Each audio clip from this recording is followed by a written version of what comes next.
सच्चिदानन्दरूपाय विश्वोत्पत्त्यादिहेतवे तापत्रे विनाशाय श्रीकृष्णाय वयं नमः। वागीशायस्य वदने लक्ष्मीर्यस्य च वक्षसि यस्यास्ते हृदये संवित्तं सिंहमहं भजे। यं प्रव्रजन्तमनुपेतमपेतकृत्यं द्वैपायनो विरहकातरया जुहाव। पुत्रेति तन्मयतया तरवोऽभिनेदुस्तं सर्वभूतहृदयं मुनिमानतोऽस्मि। नारायणं नमस्कृत्य नरं चैव नरोत्तमं देवीं सरस्वतीं व्यासं ततो जयमुदीरयेत्। सृष्टौ या सर्गरूपा जगदवनविधौ पालनीया च रौद्री। संहारे चापि यस्या जगदिदमखिलं कीलनं या पराख्या। पश्यन्ति मध्यमाथो तदनु भगवती वेखिरी वर्णरूपा। सा स्मद्वाचं प्रसन्ना विधिहरिगिरिसाराधितालङ्करोतु। श्री कृष्ण गोविंद हरे मुरारे हे नाथ नारायण वासुदेवा। श्री कृष्ण गोविंद हरे मुरारे हे नाथ नारायण वासुदेवा। बोलिए बांके बिहारी लाल की जय। अनाथं तं विदित्वैव गया श्राद्धमचिमचीकरत्। यस्मिन् तीर्थे तु संयाति तत्र श्राद्धमवर्तयत्। धुंधकारी को अनाथ जान करके, उसका कोई रक्षक नहीं है ऐसा समझ करके, दुर्गति को प्राप्त हो गया है ऐसा समझ के, गोकर्ण जी ने गया तीर्थ में जब वो घूमते घूमते गए तो वहां उन्होंने उसके उद्धार के लिए पिंडदान किया। तीर्थ यात्रा तो कर ही रहे थे वो। जिन जिन तीर्थों में गए उन सभी तीर्थों में उन्होंने उसके उद्धार के लिए पिंडदान किया। कुछ दिन के पश्चात तीर्थ यात्रा से लौट करके अपने गांव में आए। वो रात्रि में सो रहे थे तो वही धुंधकारी रूप बदल करके और आया। एक बार तो वो मेढ़ा बन गया, फिर उस रूप को त्याग करके हाथी बन गया, फिर भैंसा बन गया, फिर इंद्र बन गया, फिर अग्नि बन गया, फिर पुरुष बन गया।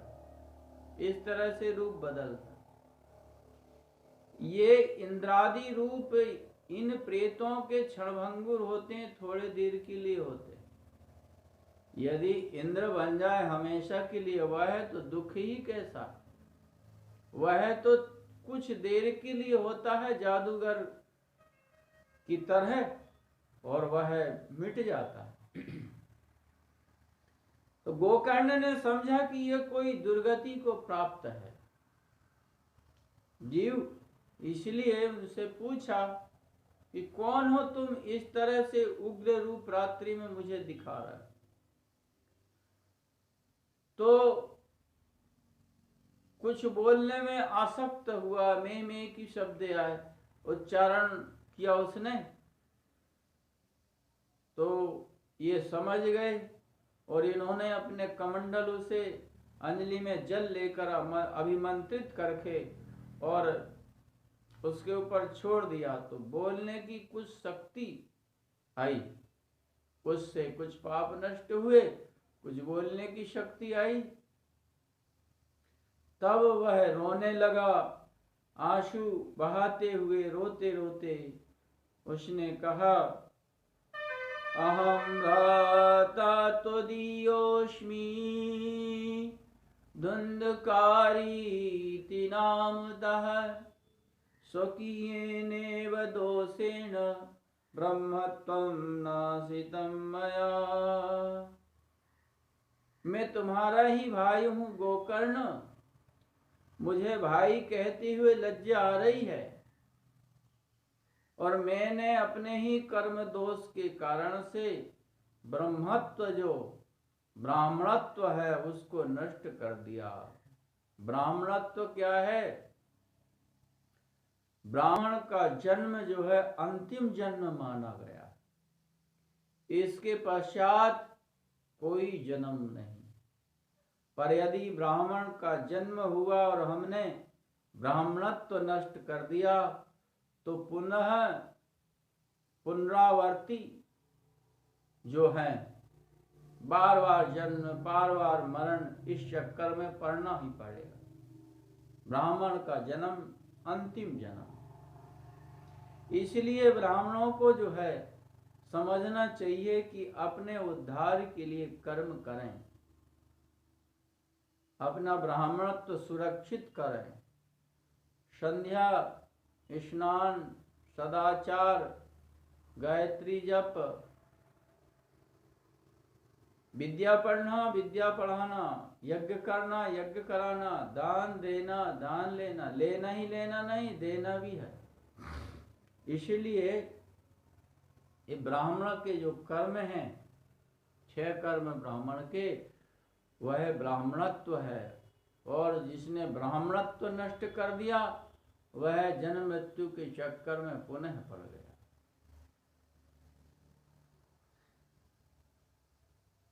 तो कहा कि भैया मैंने ही अपने दोष से ब्राह्मणत्व नष्ट कर दिया, मेरा उद्धार करो, तुम बड़े दयालु हो, मेरा उद्धार करो। उसकी करुण पुकार सुनकर के संत गोकर्ण को दया आ गई और संतों की उपमा गोस्वामी तुलसीदास जी ने परोपकारी वृक्ष, नदियां, पर्वत और ये बादल से दी। तुलसीदास जी महाराज ने कहा, संत बिटप सरिता गिरिधरनी, संत बिटप सरिता गिरिधरनी, परहित हेतु शवनी की करनी, पर उपकार बचल मन काया, संत सहज स्वभाव खगराया, संत विटप सरिता गिरिधरनी, परहित हेतु शवन की करनी। संत, वृक्ष, पृथ्वी और गिरिधरणी, पर्वत, पृथ्वी, ये सब की परहित। नदियां अपने लिए जल नहीं बहती है, वृक्ष अपने लिए फल नहीं लगते हैं, पृथ्वी का अपना कोई स्वार्थ नहीं है, परोपकार के लिए कष्ट सहती है। पर्वत जो है अपने लिए नहीं, दूसरे के उपकार के लिए है। पर्वतों से क्या उपकार है? झरना है, फल है, लकड़ी है, पुष्प है इत्यादि से, घास भूस से दूसरों का, जानवरों का हित करता है। और पर्वत जो है पृथ्वी को डोलने नहीं देता है, डिगने नहीं देता, वह स्थिर रखता है पृथ्वी को। ये पर्वत परोपकार के लिए होते हैं। ऐसे ही संत हैं, संत भी परोपकारी होता है। सारा जीवन संत का परोपकारमय होता है। गोकर्ण ने कहा कि तुम्हारे उद्धार के लिए मैंने गया में पिंडदान किया, पर तुम्हारा उद्धार नहीं हुआ। बोले सैकड़ों गया पिंडदान करो, मेरा उद्धार नहीं होने वाला। क्यों? बोले मैं छोटा मोटा पापी नहीं हूं, बहुत बड़ा पापी। अच्छा, गोकर्ण ने गया में पिंडदान किया, फिर भी धुंधकारी का उद्धार क्यों नहीं हुआ? वजह ये थी कि वह पिंडदान करने से किसका उद्धार होता है? कौन पिंडदान करता? अपने कुल का जो होता है, अपने गोत्र का जो होता है, वही पिंडदान करता है, अपने गोत्र वालों को। और उसी के पिंडदान से उनके जो गोत्र वाले हैं उनका उद्धार। तो इन्होंने पिंडदान किया तो उसको प्राप्त नहीं हुआ, क्योंकि यह गोकर्ण के गोत्र का नहीं था। गोकर्ण तो गोपुत्र था, इसीलिए उसके गोत्र का नहीं था वह, और ना ही धुंधकारी आत्मदेव ब्राह्मण का बेटा था, वो तो धुंधली की बहन का बेटा था। इसलिए उसे गया में पिंडदान किया गया, उसको प्राप्त नहीं हुआ और उसे मिला नहीं, इसलिए उसका उद्धार नहीं हुआ, उसका उद्धार नहीं।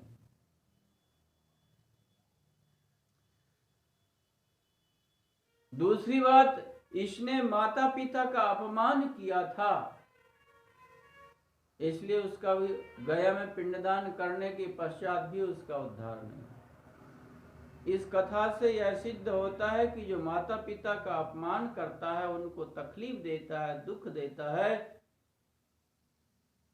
उसके गया में पिंडदान करने पर भी उसका उद्धार नहीं होता। इसलिए कभी भी अपने माँ बाप को तकलीफ मत दो, उनका सम्मान करो, सेवा करो। जिन्होंने जन्म दिया, जन्म का कष्ट सहा, पालन पोषण के समय कितना कष्ट सहा, पढ़ा लिखा करके बड़ा कर दिया, योग्य बना दिया, और जब माता पिता को सेवा की आवश्यकता होती है, पुत्र की आवश्यकता होती है उन्हें, तो पुत्र माता पिता का त्याग कर देते, उनका अपमान कर देते। अनाथालय में कोई गरीब लोगों के माँ बाप नहीं है, धनाढ्य लोगों के माँ बाप ही ज्यादा। जो धनाढ्य लोग हैं, धन के मद में माँ बाप का तिरस्कार करते हैं। गरीब तो एक बार सेवा भी कर लेता है, पर जो धनाढ्य हैं वो उनका अपमान करते हैं, वो निकल जाते हैं और रोते हैं, अनाथालय में चले जाते हैं। धुंधकारी ने माता पिता का अपमान किया था, इसलिए उसका उद्धार नहीं हुआ। और जिसका उद्धार तीर्थों में पिंडदान करने पर भी नहीं हो, गया में पिंडदान करने पर भी नहीं हुआ, उसका उद्धार श्रीमद् भागवत की कथा से हुआ। इसका तात्पर्य क्या है? भागवत का महत्व सभी तीर्थों से श्रेष्ठ है, पिंडदान, गया में पिंडदान आदि से भी श्रेष्ठ है।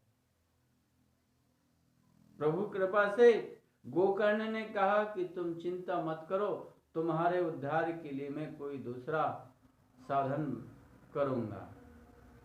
रात्रि में ग्रामवासी आए, सबको बताया, सब लोगों ने उसके उद्धार के लिए शास्त्रों को उलट पलट करके देखा, पर कहीं भी उसकी मुक्ति के लिए कोई साधन नहीं मिला। तो मंत्र बल से गोकर्ण ने सूर्य के वेग को रोक दिया। मंत्रों में इतनी शक्ति है कि सूर्य का भी वेग रुक गया और सूर्य प्रत्यक्ष खड़े हो गए। मंत्रों में इतनी शक्ति। कलयुग में जो है मंत्र को चतुर्गुणित जपने पर वह पूर्ण माना गया। सतयुग में एक बार जपने से जो फल मिल जाता था, वही कलयुग में चतुर्गुण जपने से उसकी फल सिद्धि दिखने में आती है। 4 गुना अधिक जो है जपना चाहिए। प्रभु कृपा से तो मंत्र बल से सूर्य भगवान को रोक दिया वेग को, और सूर्य भगवान ने कहा कि श्रीमद्भागवतान मुक्ति, श्रीमद्भागवतान मुक्ति सप्ताहम वचनम कुरु। श्रीमद् भागवत सप्ताह करो, इससे ही उसकी मुक्ति होगी, अन्यथा उसकी मुक्ति और किसी साधन से नहीं होनी है। श्रीमद् भागवत सबने सुना यह वचन। अब तो गोकर्ण ने एक मुख्य ब्राह्मण को श्रोता बना करके, यजमान बना करके और श्रीमद् भागवत की कथा प्रारंभ कर दी। श्रीमद् भागवत की कथा प्रारंभ कर दी। उसके ही उद्देश्य से भागवत सप्ताह का आयोजन किया गया। धुंधकारी प्रेत रूप में आया, पर वह बैठने में अशक्त था, वायु रूप था, एक जगह बैठ नहीं सकता, वायु उड़ा ले जाती उसे। कथा तो तब सुने जब एक जगह वह स्थिर रूप से संस्थित हो। तो 7 गांठ का एक बांस पड़ा था, उसमें घुस करके वह बैठ गया। सप्त ग्रंथ युक्त जो बांस था उसमें बैठ गया। प्रथम दिन की कथा समाप्ति हुई, और प्रथम दिन की समाप्ति में एक गांठ उसकी फट गई। दूसरे दिन की कथा समाप्ति में दूसरी गांठ, तीसरे दिन की कथा समाप्ति में तीसरी गांठ। इस तरह से 7वें दिन की कथा समाप्ति में उसकी 7 गांठ फट गई और वह प्रेत योनि से मुक्त हो गया। दिव्य रूप, दिव्य माला, दिव्य वस्त्र आभूषण, दैवी स्वरूप से युक्त गोकर्ण की कृपा से और धुंधकारी का उद्धार हो गया। ये 7 गांठ क्या है? ये हमारा शरीर भी देखिए 7 गांठ। ये बांस क्या है? 7 गांठ वाला बांस ये हमारा शरीर ही है। इसमें जीवात्मा रहती है। इसमें 7 गांठ ही है शरीर में। आप देखेंगे चरण से, आप देखिए पहली गांठ है एड़ी की, एड़ी की पहली गांठ है चरण की। फिर दूसरी गांठ है ये घुटनों की, तीसरी गांठ है कमर की, और चौथी गांठ है ये गर्दन की, चौथी गांठ है ये गर्दन की, और 5वीं गांठ है ये बाहों की, और 6वीं गांठ है ये हाथ के पंजों की, ये गांठ है 6वीं, और 7वीं गांठ है ये कोहनी की। तो इस तरह से ये हमारा शरीर ही 7 गांठ वाला बांस है। इसमें जीवात्मा रहती है, और जब भागवत की कथा श्रवण करता है यह शरीर, तो इसमें रहने वाले जीवात्मा का उद्धार हो जाता है, जैसे धुंधकारी का उद्धार हुआ। वह जय जयकार करने लगा। धन्या भागवती वार्ता प्रेत पीड़ा विनाशिनी, सप्ताहोऽपि तथा धन्य कृष्ण लोक फलप्रद। यह श्रीमद् भागवत की कथा धन्य है, जो प्रेत पीड़ा को नष्ट करने वाली। सप्ताह भी धन्य है, श्री कृष्ण के लोक को प्राप्त करने वाले दे देने वाला श्री भगवान श्री कृष्ण के स्वरूप प्राप्ति, उनकी प्राप्ति करा देता है श्रीमद् भागवत सप्ताह। यह धन्य है। कहते हैं चाहे शुष्क पाप हो, चाहे गीला पाप हो, जाने में किया गया पाप हो, अनजाने में पाप किया गया हो, अस्थिगत भी यदि पाप हो तो वे पाप भी भागवत सप्ताह से नष्ट हो जाते हैं। कुछ पाप ऐसे होते हैं जो अस्थिगत हो जाते हैं, हड्डी में। वे पाप बहुत बाद में, बहुत देरी में नष्ट होते हैं वे पाप। कहते हैं कि जिसने कथा नहीं सुना, धुंधकारी कहता बुदबुदाएं तो येसु। बरसात में छानी के नीचे जल गिरता है और उसमें गुब्बारा बनता है, फूटता है, उसका कोई मतलब, कोई वैल्यू नहीं है। और वर्षा काल में बहुत सारे जो है मच्छर उत्पन्न हो जाते हैं, कीट उत्पन्न हो जाते हैं, हवा चलती है, सब नष्ट हो जाते हैं।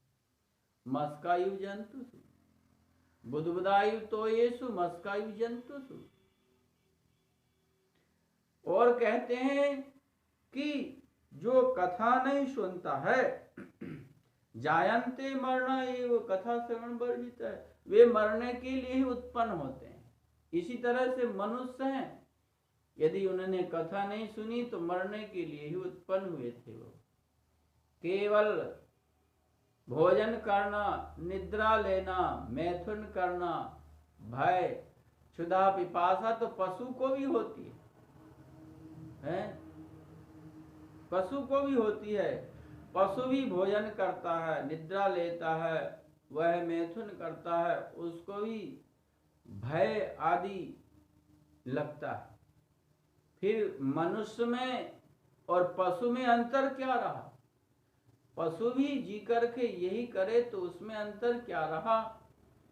तो कहते हैं कि ज्ञानम हि तेषाम अधिको विशेषो ज्ञानेन हीनः पशुभिः नराणाम्।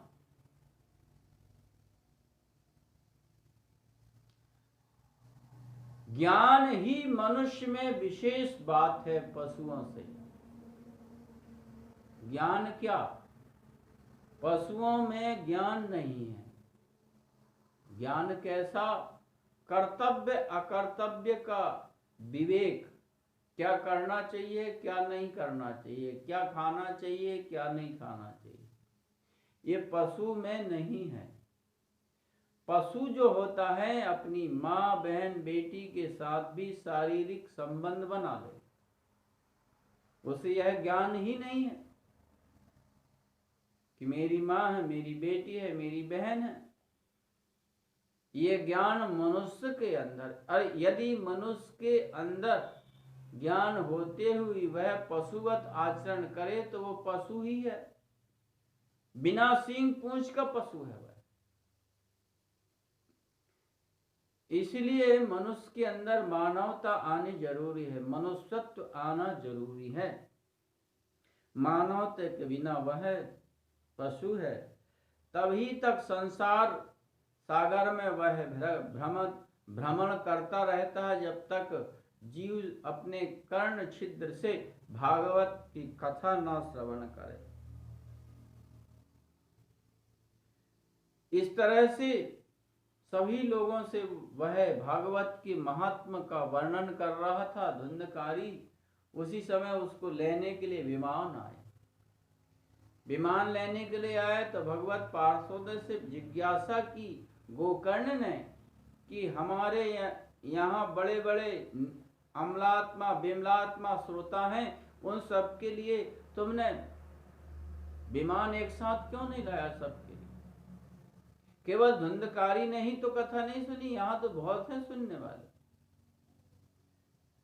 तो समान रूप से श्रवण किया, फिर फल में भेद क्यों हो गया? तो भगवत पार्षदों ने बहुत सुंदर बात कही, सुनने योग्य बात। उन्होंने कहा कि देखो, सबने समान रूप से श्रवण किया, फिर फल में भेद क्यों हो गया है, इस पर हम बताते हैं। अदृढ़ं च हतं ज्ञानं प्रमादेन हतं श्रुतं, संदिग्धो हि हतो मंत्रो व्यग्रचित्तो हतो जपः, अवैष्णवो हतो देशो हतं श्राद्धमपात्रकं, हतमश्रोत्रिये दानमनाचारं हतं कुलम्। उन्होंने कहा कि जो ज्ञान दृढ़ नहीं है वह ज्ञान नष्ट हो जाता है। दृढ़ ज्ञान होना, ज्ञान दृढ़ होना चाहिए, नहीं तो वह नष्ट हो जाता है। और प्रमाद पूर्वक सुना हुआ, प्रमाद मतलब आलस्य पूर्वक, आधा सो रहे हैं, आधा जग रहे हैं, प्रमाद हो रहा है, इधर उधर देख रहे हैं, मन कहीं चला गया तो वह सुना हुआ नष्ट हो जाता है। हम कथा में बैठे हैं और कहीं आपका मन कथा में नहीं है तो सुना हुआ नष्ट हो जाएगा, कोई मतलब नहीं उसका।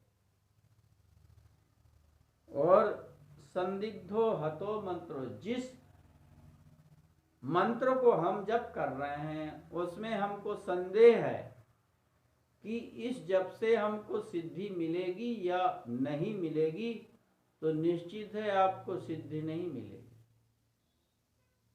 और आपको विश्वास है कि जिस कार्य के लिए हम इसको जप कर रहे हैं निश्चित रूप से इसमें वह फल प्राप्त होगा, मिलेगा। विश्वासम फलम फलमदायकम फलदायकम, विश्वास ही तो फल देने वाला है, इसलिए निश्चित है आपको वह फल मिलेगा। व्यग्र चित्तो हतो जपः, हम जप कर रहे हैं और हमारा चित्त व्यग्र है, इधर उधर घूम रहा है, तो जप किया हुआ नष्ट हो जाएगा। एकाग्र मना होकर के जप करना चाहिए।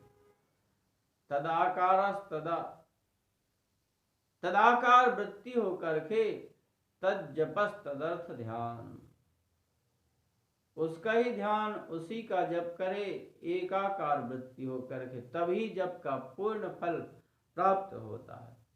जिस देश में वैष्णव नहीं है वह देश नष्ट हो जाए। वैष्णव मतलब विष्णु भक्त, श्री राम कृष्ण के उपासक। जिस देश में नहीं है उस ग्राम में, जिस गांव में नहीं है, जिस जनपद में, जिला में नहीं है, जिस देश में नहीं है, वह गांव, वह जनपद, वह देश शीघ्र ही नष्ट हो जाते हैं। और हमने दान किया अश्रोत्रिय को, हतम श्राद्ध, जो श्रोत्रिय नहीं है, श्रोत्री नहीं है, उसको श्राद्ध में भोजन कराने से श्राद्ध में भोजन का फल उस व्यक्ति को नहीं मिलेगा।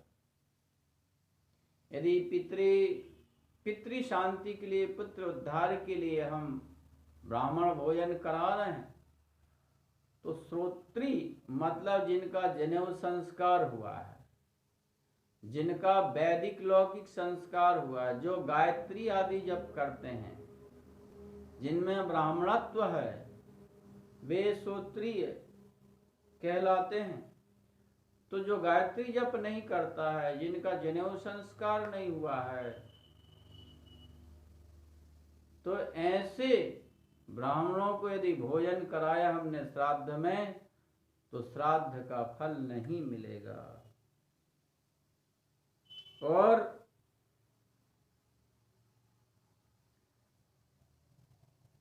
अपात्र को दान देने से वह नष्ट हो जाता है। दानम अनाचारम हतम कुलम, व्यभिचार से, दुष्टों के संग से, पाप के आचरण से कुल जो है नष्ट हो जाता है।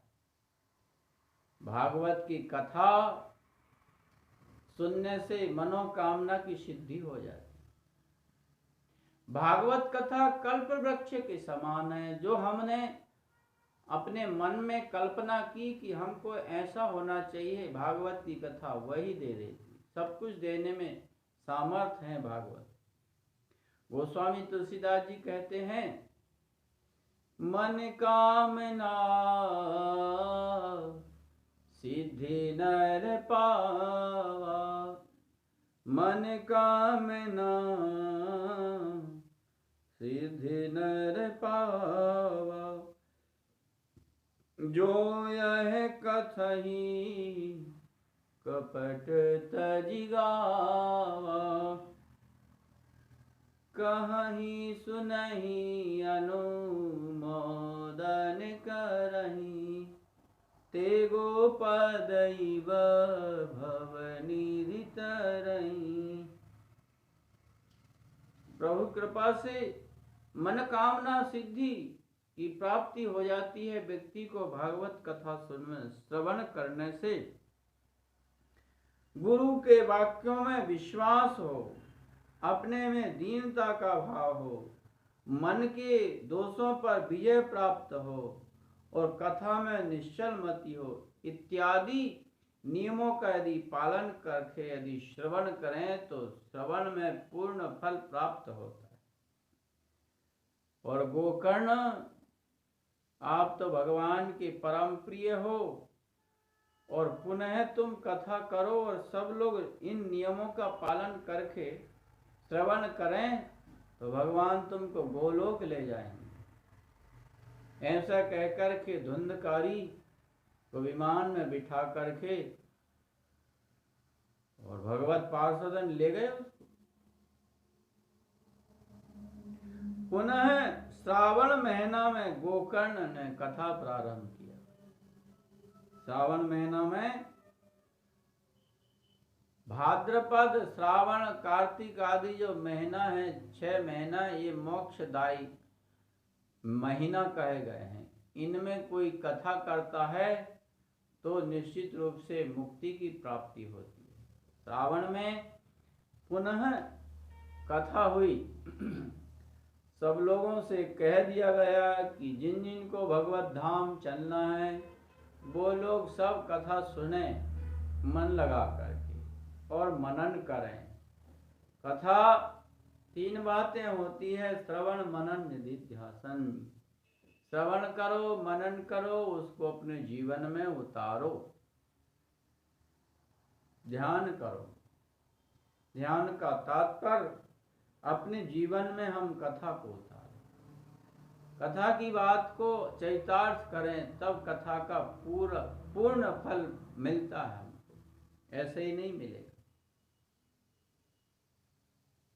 पुनः कथा हुई और बड़ा आश्चर्य हुआ। कथा समाप्ति पर भगवान श्री हरि श्री कृष्ण ने जितने भी श्रोता थे सबके लिए विमान लाए, सबको अपना स्वरूप प्रदान कर दिया। गोकर्ण को हृदय से लगा लिया उठा करके, तत्काल गोकर्ण भगवत स्वरूप हो गए। सबको विमान पर बिठा बिठा करके और भगवान श्री कृष्ण ने सबको अपने धाम में पहुंचा दिया। अयोध्यावासी पूर्व में जैसे भगवान श्री राम के साथ साकेत धाम गए थे, उसी तरह से भागवत की कथा श्रवण करने से ये सारे लोग भगवत धाम चले गए। कितनी महान है भगवान की कथा जो है। इसका फल क्या कहें, मन कर्म वाणी से पाप करने वाला व्यक्ति भी मुक्त हो जाता है। योग जप तप अनुष्ठान इत्यादि से वह पुण्य फल नहीं मिलता है जो भागवत की कथा से मिलता है। इस इतिहास को सांडिल्य जी चित्रकूट में बैठ करके ब्रह्मानंद में मग्न होकर के और कहते हैं। तो ये बात बताने का तात्पर्य क्या है? ये बात बताने का तात्पर्य यह है कि यह जो इतिहास है यह सत्य है, सत्य घटना, कोई मनोकल्पित नहीं है, मनगढ़ंत बात नहीं है। क्योंकि ऋषि झूठ नहीं बोलते हैं, ऋषि झूठ नहीं बोलते हैं, और वो भी तीर्थ में बैठ करके झूठ कहते हैं। चित्रकूट में बैठ करके इस बात को वो कहते हैं। तीर्थ में बैठ करके कोई पाप करे तो वह पाप बहुत बढ़ जाता है। जैसे पुण्य बढ़ता है तीर्थ में, वैसे ही पाप भी बढ़ता है। कैसे? जैसे जल में तेल डाल दो तो वह शीघ्र ही फैल जाएगा, इसी तरह से तीर्थ में पुण्य करो तो पुण्य बढ़ जाता, और पाप करो तो पाप बढ़ जाते, पाप बढ़ जाते। इसलिए तीर्थ में रह करके पाप नहीं करना चाहिए। पाप से बचकर के तीर्थ सेवन करे तो तीर्थ का पूर्ण फल उस व्यक्ति को प्राप्त होता है।